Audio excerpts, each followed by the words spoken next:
I had this vision of the human race becoming largely invisible on the planet. That would be my vision. 30 years from now, we are extremely visible. And we have a very high influence on the state of the planet, as we all know, in terms of pollution, global warming, light pollution, noise pollution. I mean, the poor cetaceans in the ocean are just, the whales and dolphins, bombarded with noise all the time. So we are extremely visible and audible on the planet.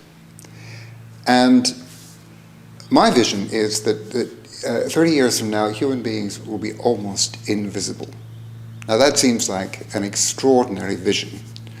And it would, I don't know how we're going to get there in detail, but it's a bit like, the deer and the badgers and the squirrels and most of nature is, there are plenty of them around, but they're largely invisible because they have a different lifestyle.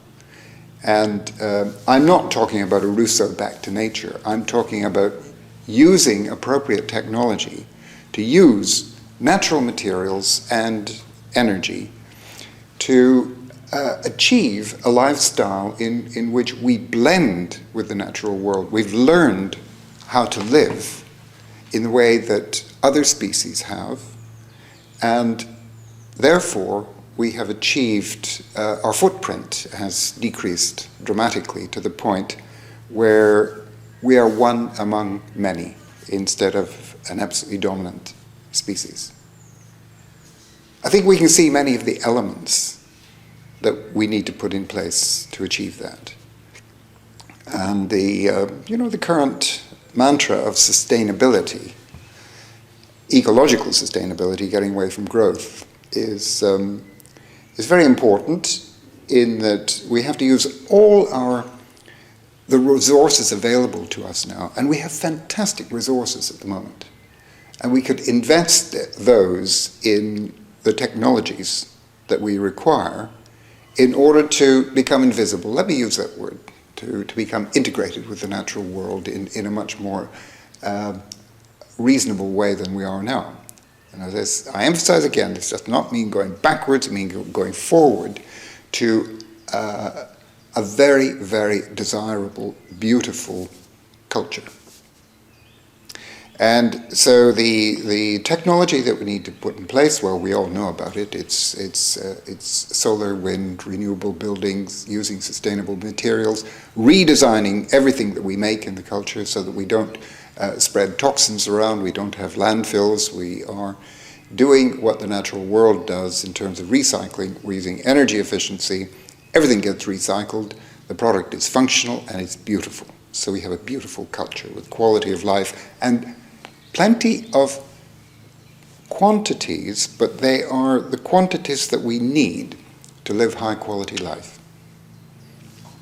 I would choose a couple of things. One is the whole issue of currencies and economics. We're in an economic system at the moment which is it's ingenious. It gives us a lot of freedom to exchange goods, services, and so on and so forth.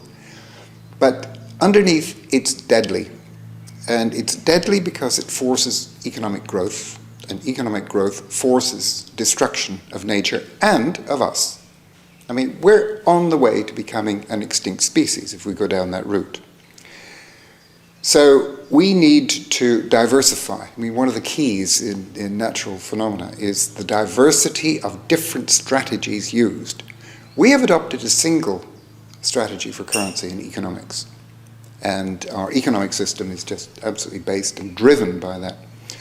We need to diversify our currencies, and there are very natural ways to this is not something that's never been heard of before. It happens spontaneously all the time. Bernard Lietaer says that you want to get 12% unemployment, and this has happened in Argentina just now, that the economic system has collapsed. That is the dollar system, the conventional system has collapsed. But they've put in place an alternative. They're trading, and they are exchanging goods, and they're using their own local currencies. Now, this is therefore a spontaneous thing to happen. It's part of the process of localization. Going local is developing appropriate local currencies connected to useful resources like energy, food, buildings, and so on and so forth. Education. Here's another area that's, it's non-energy. Education needs to be fundamentally transformed. Because in my experience, I've been in universities nearly all my life. And in my experience, university education has now become pretty thoroughly irrelevant to the training that people need to receive, the education they need to receive in order to make the transition that we're going through. And so we need new education. Now, what's the image of this new educational process? And I've just been talking about local currencies. Well, education needs also to go local.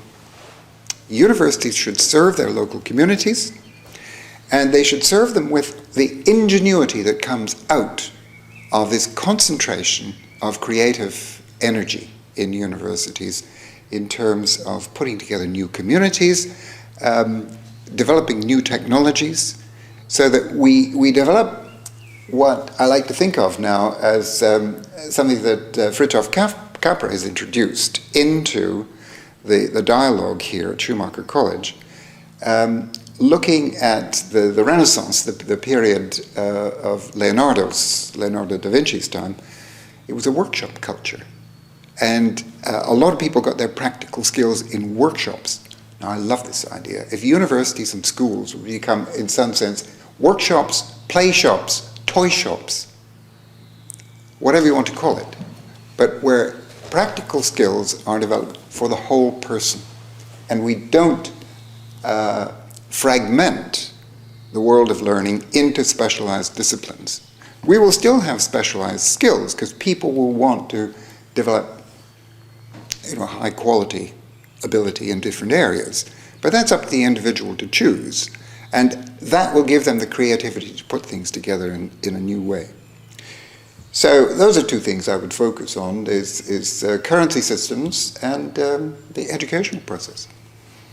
I think, again, just to repeat what I've said, the economy is a major bottleneck. And without that changing, the economic system we use, the trading system, without that changing, I think we're going to have great difficulty going local. But the other thing that occurs to me is that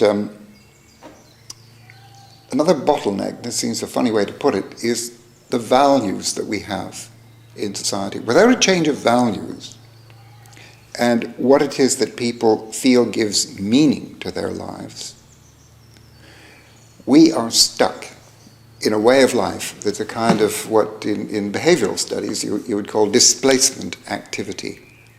In other words, we get quantities of goods, of cars, of land, of whatever it may be, in order to substitute for qualities and meaning. And so there's some shift of values that needs to be achieved, and that is a kind of bottleneck. It's a conceptual bottleneck in the culture. We need to develop these, have an education system that develops these practical skills. And I can see all kinds of alternative, appropriate technologies emerging from this. So we need to learn all these. We need to learn about permaculture. Low maintenance, low energy, high productivity systems that are at the same time beautiful and natural. And this doesn't mean that we make a full switch to permaculture, but that we diversify our agricultural system. So in the first place, we go organic. But we also have a certain amount of farming, and we use polytunnels and so on and so forth, but we intersperse that with permaculture systems, which are in some sense natural ecosystems, but they're selected to be high productivity. And, you know, we have the vision here of, I'm looking out the window at Schumacher at the front lawn, and I think, well, I would love to see, in 15 years' time, I'd love to see stone pines growing there and producing pine nuts. So that this area of land now becomes beautiful. We perhaps have an understory of herbs. So the whole thing is productive, low maintenance, and beautiful, and it serves the college needs and the needs of the local community.